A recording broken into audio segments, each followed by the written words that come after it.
today I would like to discuss a few important topics discussed and explained in Samkhya system, which is one of the oldest systems of classical Indian philosophy. Samkhya philosophical system is regarded as a theistic system of philosophy in which Veda has been taken to be an authority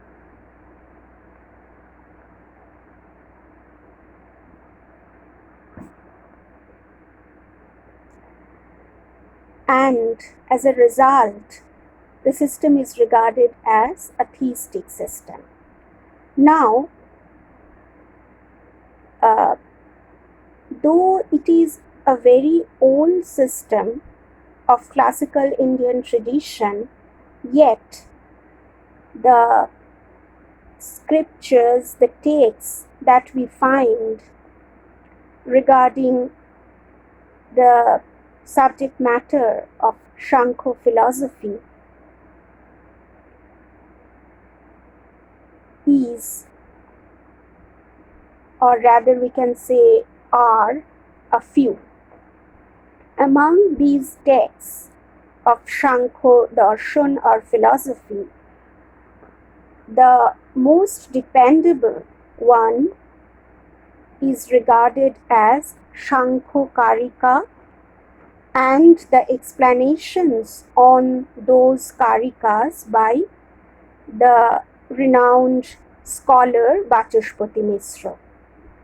Now today I would like to discuss a few important topics of this philosophy following these karikas of Samkhya darshan.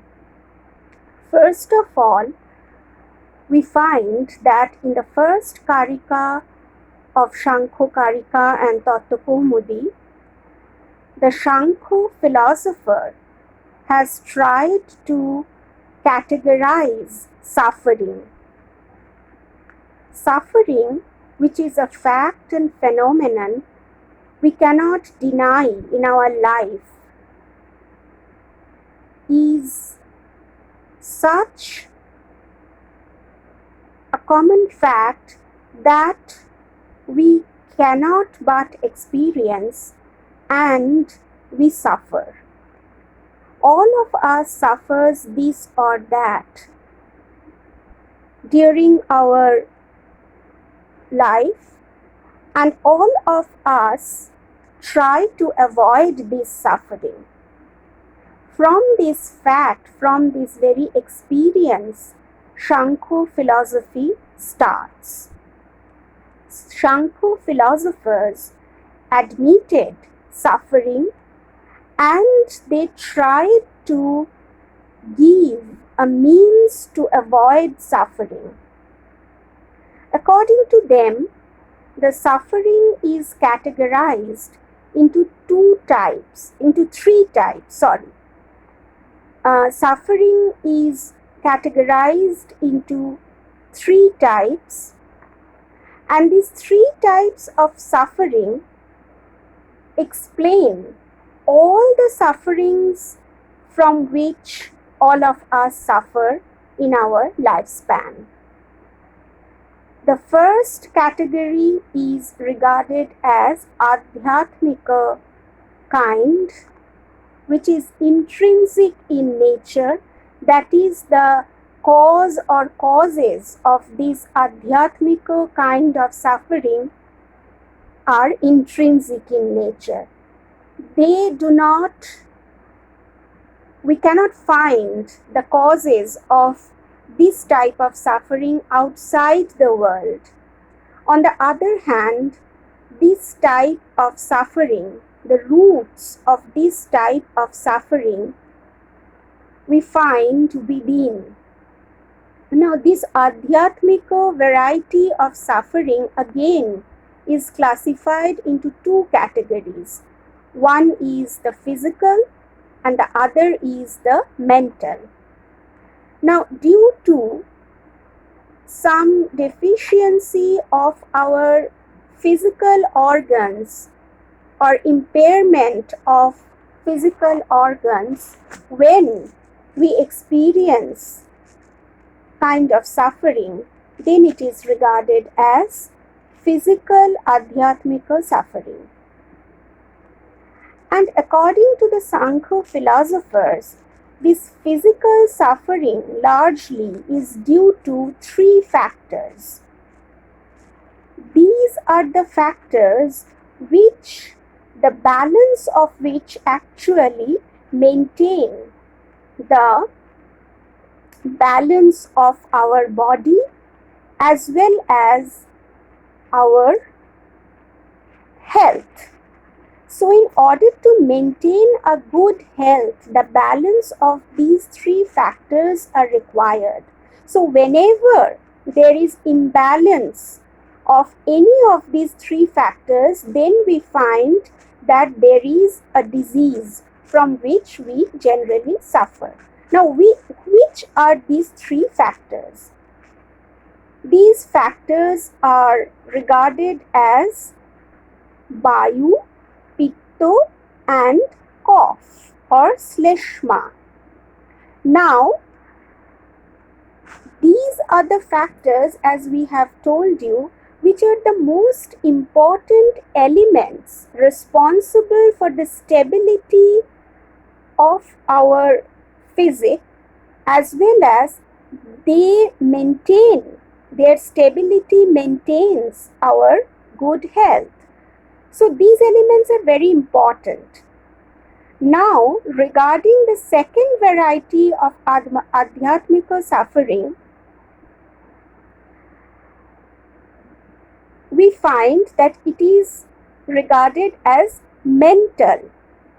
And whenever we suffer due to any desire, any envy or any greed, whenever a person suffers from all these, then the suffering is regarded as mental suffering. So we find that this physical and mental, these two types of suffering, since are due to internal factors, so these are intrinsic and they are termed as adhyatmika. Now we are trying to explain the second variety of suffering determined by Samkhya philosophers, which is regarded as adhibhautika. Now, this type of suffering is due to some external factors. So, whenever a person or some subhuman species cause the suffering of an individual, then that suffering is regarded as adhibhautika suffering. Just like that, whenever we suffer due to the bite of a mosquito or the bite of any cat, dog or any animals, or due to some other person, then that suffering is regarded as adhibhautiko, and it is a kind of suffering the causes of which remain outside. The third variety of suffering is regarded as adhidoiviko suffering.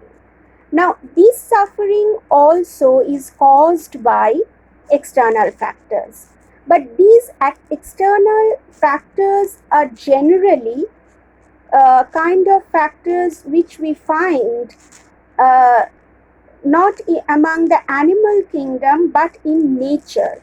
Different powers, due to different powers of nature, different elements of nature or planetary configuration, sometimes human beings suffer. So that type of suffering is regarded as adhi-doiviko kind of suffering. Now, according to the Samkhya philosophers, they try to state in the first karika of Samkhya Karika and Tattva Kaumudi that these are the three varieties or categories of suffering from which human beings suffer, and they continuously try to avoid these types of suffering. But it is not easy to go beyond this suffering, though there are several means available in our phenomenal world due to which we can avoid suffering, but this avoiding of suffering is not permanent but temporary.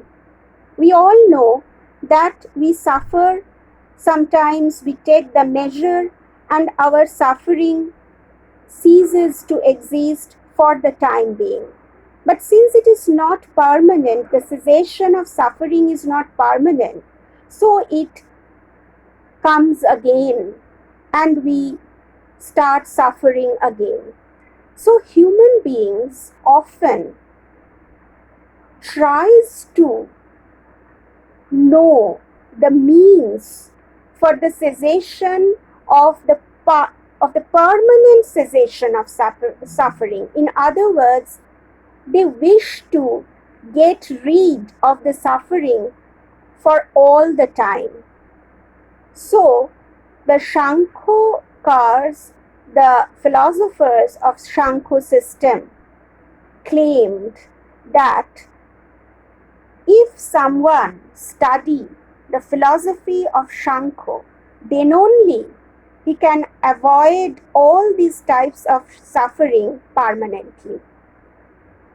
So now we are going to find out the import, the implication of this claim.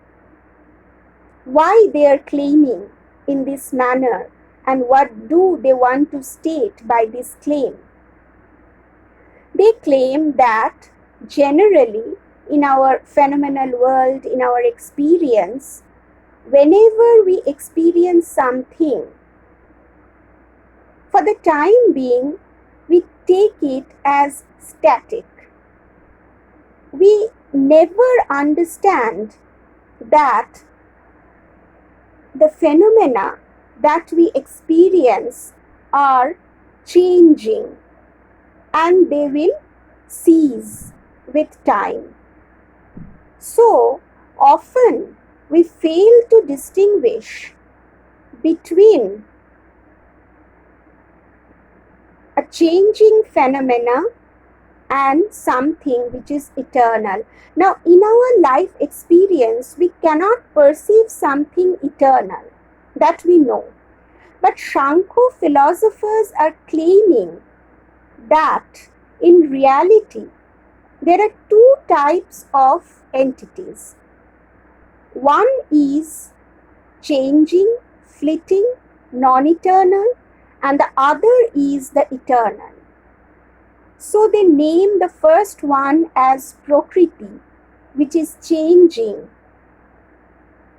This is also eternal, but it is changing. So the Sankhya Darshaniks try to make a distinction between the changing entity and the entity which does not undergo any change. Though we cannot perceive that entity, and we always think that the entity that we perceive, which is actually changing, is not so. So we fail to distinguish a changing entity like Prakriti from the unchanging entity they call Purusha or consciousness. So here Sankhya philosophers have made a distinction between matter, which is inert, which is changing as Prakriti, and consciousness, which does not undergo change and which is completely distinct from Prakriti. Now, according to the Samkhya philosophers, due to the absence of the knowledge of the distinction between Prakriti and Purusha, we suffer in this world. So, the root cause of all kinds of suffering is the ignorance of the distinction between the primordial principle matter, which is ever changing, from that of Purusha or consciousness, which never undergoes change. So, after such a claim, Samkhya philosophers also claim that if someone studies Samkhya philosophy and deliberate upon it, then only he have the knowledge of the distinction between Prakriti and Purusha, matter and consciousness, and then only he can get rid of suffering, all kinds of suffering permanently. So the next question which is pertinent is, what is the nature of these two principles? So in the third karika, Samkhya philosophers try to classify these principles which they admit as real into four classes. One is primordial matter, inert, changing, Prakriti. Then comes the second principle, which are the effects of Prakriti themselves, but they also give rise certain other effects. These factors, these elements constitute the second category. Now the third category is regarded or constituted by those elements which are effects of the second category, of the elements under second category, but they cannot produce any other effects. So they are only effects. The first one, the Prakriti, is the only cause. It is not caused by anything. It causes other elements. The second category consists of those elements which are caused by Prakriti, but they also produce some other elements. So they themselves are effects of Prakriti, whereas they are the causes of some other elements. So they themselves are effects with regard to Prakriti, and they themselves are causes to some other factors. The third variety consists of those elements which are only the effects of the elements under the second variety, but they cannot produce any other elements. So they are only effects, but they cannot be causes. The fourth category is again very important, and this is the principle of consciousness about which we have already talked about, and it is Purusha, it is consciousness. It cannot be the cause of anything, it cannot be the effect of anything, and it is eternal. But it is completely different from Prakriti, the matter, and its effects or creation. And here you have to have in your mind that the whole creation of the world, according to the Samkhya philosophers, will be possible due to the vicinity of Prakriti and Purusha. Being completely different, they cannot be related. There cannot be physical relation between Prakriti and Purusha, but they can come close and due to their vicinity with respect to each other, the creation is there. And this creation is actually the creation of Prakriti, the change of Prakriti, the change in Prakriti.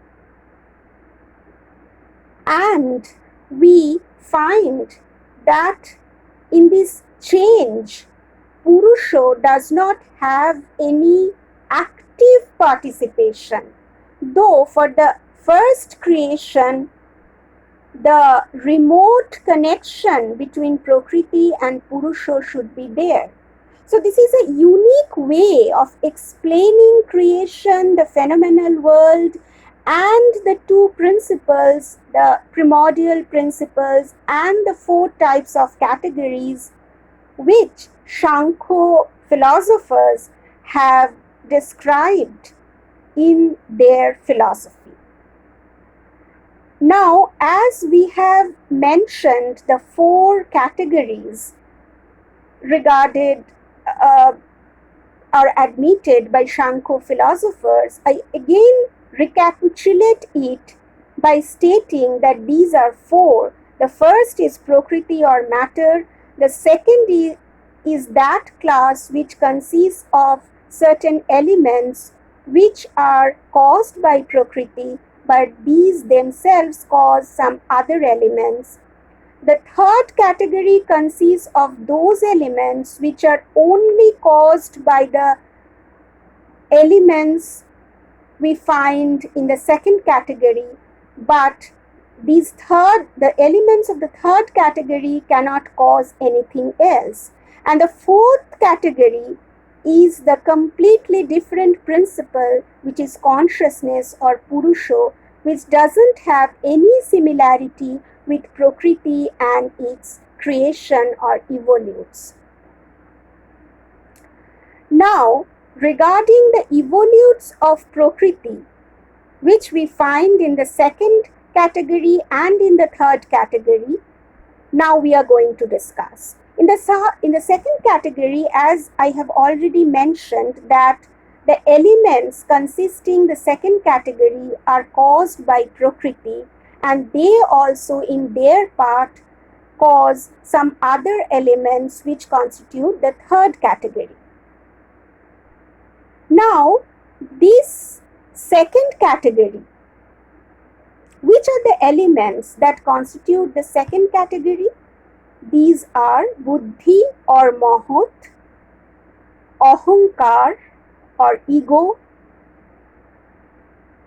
and 5 tanmatras, the subtle elements, the 5 subtle elements. So there are 7 elements which we find constitute the second category, which are created from Prakriti, but they themselves create such certain other elements which constitute the third category. Now, what are the elements that we find in third category? Here we find 11 organs, among which 5 are external sense organ or Gyanendriya, 5 are functional sense organ or Karmendriya, and mind. These 11 organs. Then there are 5 Mahabhutas or elements, like the earth, the water, the fire, the air, and the ether or Akasha. These 5 Mahabhutas and the 11 organs constitute the third category. These elements are caused by the elements constituting the second category, but the elements of the third category themselves cannot produce any real element. So these are the important characteristic features and enumerations of the second and third categories admitted in Samkhya philosophy. And we have already talked about the fourth principle, consciousness, Purusho, which is responsible for the creation, but not the real cause of the creation. The real cause of the creation is Prakriti. It undergoes change, but it in itself is eternal. It doesn't have any cause of its own, but it gives rise to certain effects. But the principle of consciousness is not caused by anything, and it doesn't give rise to any other cause because it is different from change. It is not contaminated by change, and it is on its own. So this is about the classification, enumeration, and a bit of discussion of the nature of the elements about which Sankhya Darshanics have talked about, and these actually constitute their discussion of reals. And according to them, if a person know the nature of these reals with their categories, then only he have the knowledge of the distinction between Prakriti and Purusha, and eventually get rid of suffering permanently. So this is it for today's clarification. Thank you.